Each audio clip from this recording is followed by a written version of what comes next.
Welcome to new TV Telugu.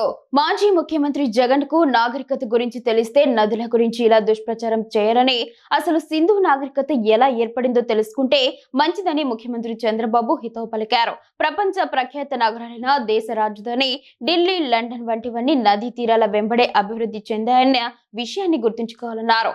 నదీ గర్భం, నదీ పరివాహక ప్రాంతంకు కనీస తేడా తెలియకుండా వైసీపీ నేతలు మాట్లాడుతున్నారని ఆయన తీవ్ర ఆగ్రహం వ్యక్తం చేశారు. ప్రజలు తమకు బుద్ధి చెప్పినా రాజధాని విషయంలో ఇప్పటికీ విషం చిమ్మడం మానలేదని విమర్శించారు. అమరావతిలోని ఎన్టీఆర్ భవన్లో మీడియాతో చిట్చాట్లో మాట్లాడిన చంద్రబాబు పలు కీలక అంశాలపై తన అభిప్రాయాలను పంచుకున్నారు. నీటి విషయంలో రెండు తెలుగు రాష్ట్రాల మధ్య గొడవలు పడితే అంతిమంగా నష్టపోయేది తెలుగు ప్రజలేనని చంద్రబాబు స్పష్టం చేశారు. రెండు తెలుగు రాష్ట్రాలు బాగుండేలా చూడడం తప్పెలా అవుతుంది? తెలంగాణతో కలిసి సహకరించుకొని మిగులు జలాలను సద్వినియోగం చేసుకుంటే రాష్ట్రాలు సుభిక్షంగా ఉంటాయని సూచించారు. నీటిని సమర్థవంతంగా వాడుకోవడం వల్లే రాయలసీమ స్వరూపం మారిందని, పట్టిసీమ ప్రాజెక్టు ఇందుకు ప్రత్యక్ష ఉదాహరణ అని గుర్తు చేశారు.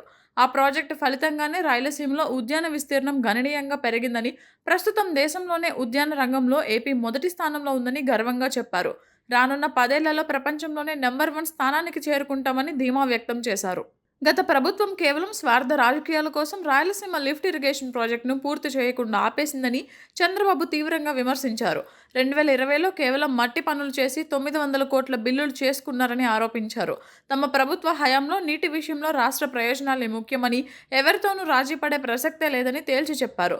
రాబోయే 2 ఏళ్లలో రాష్ట్రంలో నీటి కొరత అనేదే లేకుండా చూసేందుకు పక్కా ప్రణాళికలు సిద్ధం చేస్తున్నామని చంద్రబాబు భరోసా ఇచ్చారు.